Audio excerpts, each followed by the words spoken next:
J'ai vu que Kinshasa était en feu. Les gens sont descendus dans la rue, etc., pour fêter la victoire des léopards. Et parmi les gens qui sont descendus dans la rue, il y a eu un certain Félix Antoine Tshisekedi Tshilombo. Regardez un peu les jouissances, et puis je vous retrouve après pour ouvrir le chapitre.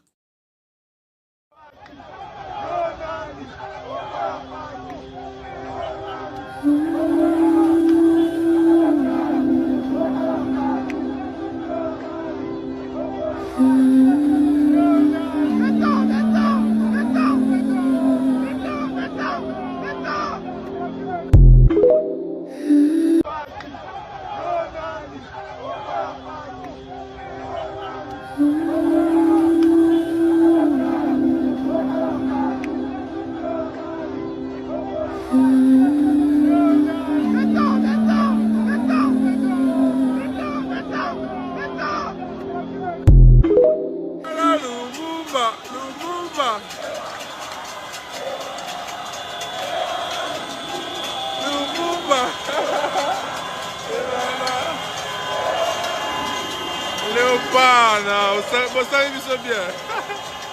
Et voilà le Lumumba. Non. Mais quelle joie. Quelle joie. Vous tapotez là, s'il vous plaît, les gars. La joie est immense.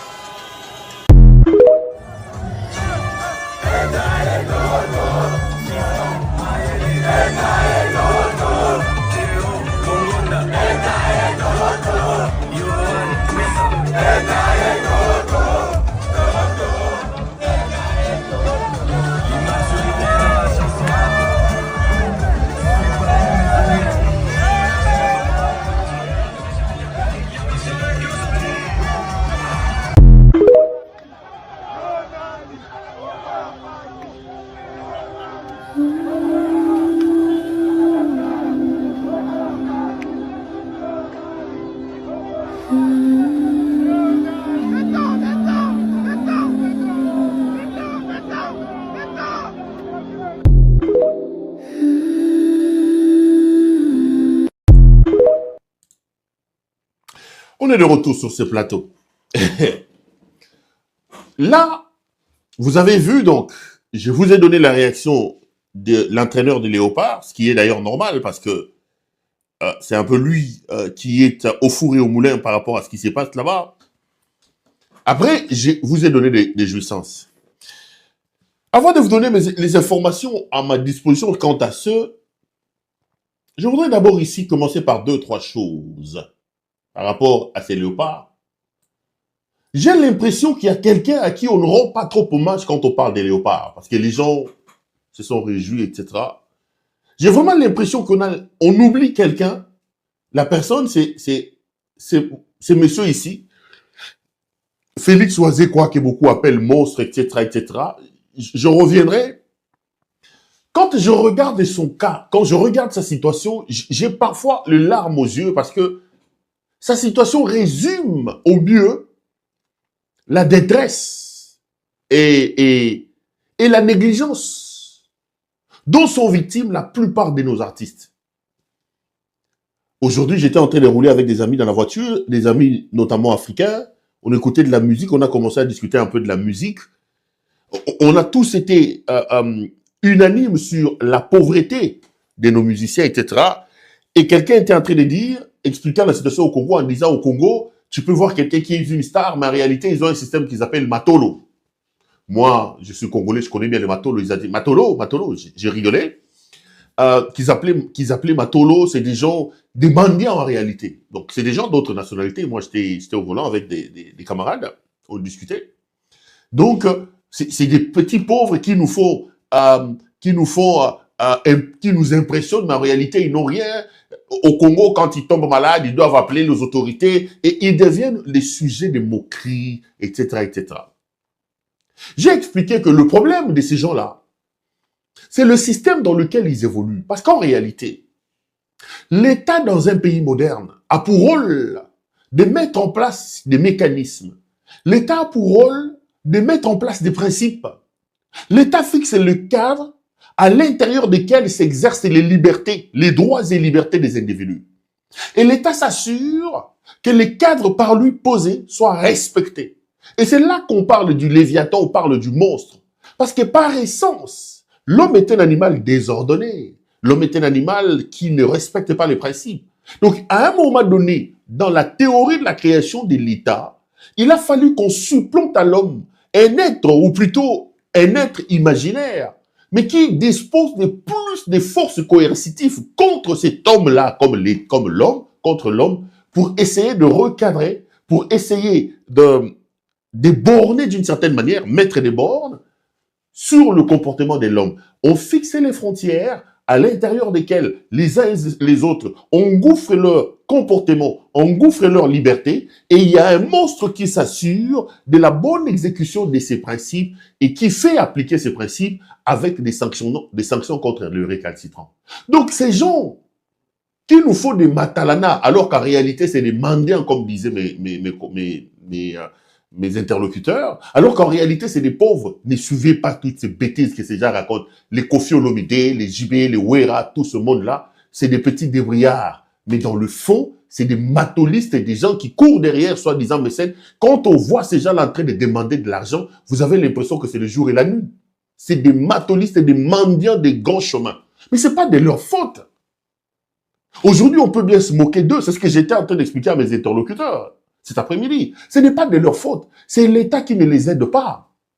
Parce que si l'État congolais avait fixé des principes, avait mis des bornes, avait mis des frontières pour que ces gens soient respectés par rapport à leur œuvre, pour que ces gens soient payés au prorata de ce qu'ils font dans leur œuvre, ces gens n'auraient pas besoin de l'État. Qu'est-ce qu'un type comme un Ouira, comme un JB, comme un Kofi Olomide avec la carrière qui est la sienne aura commencé à courir derrière les Guy Loano, Mokondi Solo, en train de mendier des 3 000, des 5 000, des 10 000 euros. Qu'est-ce qu'ils auront à faire? Qu'est-ce qu'ils vont avoir à faire dans ça? On se moque de... C'est un peu comme je dis aux gens quand il m'arrive parfois de défendre nos amis les roulages. On dit ils font la honte, ils réclament de l'argent. J'ai dit, mais c'est l'État qui les met dans la situation où ils sont. Ils recrutent des gens qu'ils ne forment pas, ils recrutent des gens qui n'encadrent pas, ils payent mal, ils les équipent pas, ils les envoient comme des loups déchaînés sur la route. Mais nous tous ici, bah roulage mais c'est la faute de l'État. C'est la faute de l'État. Vous savez, il y a un musicien, comment dire, VG Dream, si ma mémoire ne me trompe pas, ramène, corrigez-moi hein, dans le chat si c'est pas lui, mais je crois que il doit s'appeler VG Dream ou VG Dream, quelque chose comme ça. Qui a chanté en France, ramène la coupe à la maison, allez les bleus, 20 ans après c'est le moment. Je crois que il s'appelle VG Dream, je crois. Je crois, c'est ça, non? Batobo Komenanga dans le chat, je crois qu'il s'appelle VG Dream, je sais comme ça. VG Dream, voilà, VG Dream. Le garçon est aujourd'hui posé à cause de ces tubes-là. Et depuis qu'il a sorti cette chanson-là, il n'a plus jamais eu une autre chanson à la hauteur de ramener la coupe à la maison pour fêter la victoire de la France en 98. Mais il a les droits d'auteur. Il est respecté par rapport à ça. Il est payé parce que sa chanson a circulé. Le garçon a gagné de l'argent. Mais aujourd'hui, je voudrais vraiment qu'on réfléchisse un peu sur le cas, parce que je vais entrer en profondeur sur les léopards. Aujourd'hui, les léopards ont une sorte d'hymne national.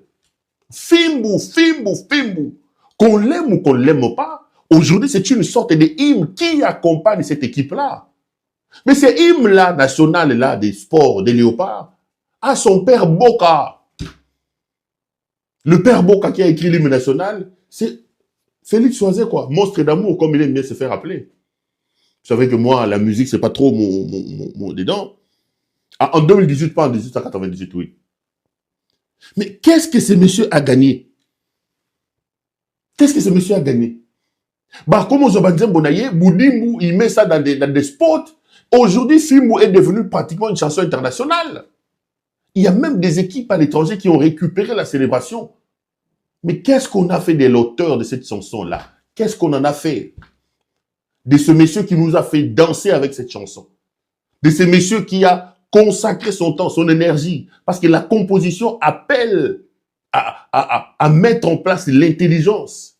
Il y a eu quelqu'un qui a réfléchi pour vous proposer cette histoire de Fimbo-là. Vous avez récupéré sa chanson. Vous en avez fait votre hymne national. Dans toutes vos célébrations, quand vos léopards gagnent, Fimbo, Fimbo, eux-mêmes les léopards, ils connaissent, ils sont connus dans le monde comme les fumbuistes ou les gens qui tapent qui donnent des films. Mais pensez à ces messieurs. Aujourd'hui, je voudrais vraiment qu'on pense à lui. Notre VG Dream est là. Notre VG Dream est là. Félix Oisé, quoi, monstre d'amour. Notre VG Dream est là. Monsieur Boudimbo, une chose est de prendre de l'argent pour aller jeter chez Barcelone. Une chose est de prendre de l'argent pour aller donner à Monaco, etc. Vous avez utilisé son œuvre, ce monsieur ici. Vous avez utilisé son œuvre. Même pas une seule fois, j'ai vu que le ministre de la Culture et des Arts a bengi Oisé, quoi, tout ça. Même pas une seule fois. Mais vous avez pris Banoyo, Lumumba Veya, Lumumba Veya, Lumumba Veya. Banoba Ekofo, Banan, Lumumba Veya est devenu aujourd'hui une star. Bopessier Mutuka, Bopessier. Je suis d'accord avec vous. Parce que vous aimez les Matalana. Parce que vous aimez la visibilité, la jouissance. Mais allez avec votre jouissance jusqu'au bout. Donc si on était par exemple en France, Oisé, quoi, aujourd'hui, serait du niveau, du rang d'un certain VG Dream. Aujourd'hui, Fimbo est l'hymne national de tous nos sports. C'est une chanson qui nous accompagne dans toutes nos victoires, dans toutes nos prouesses, dans toutes nos bravoures sportives. Aujourd'hui, j'ai quand même envie de plaider pour l'auteur. Denise Nyakeru et son mari, je les ai vus en train de fouiller là-bas. Je pense qu'il faut quand même penser à ces artistes. Donc, voilà ce que je voulais dire en commençant.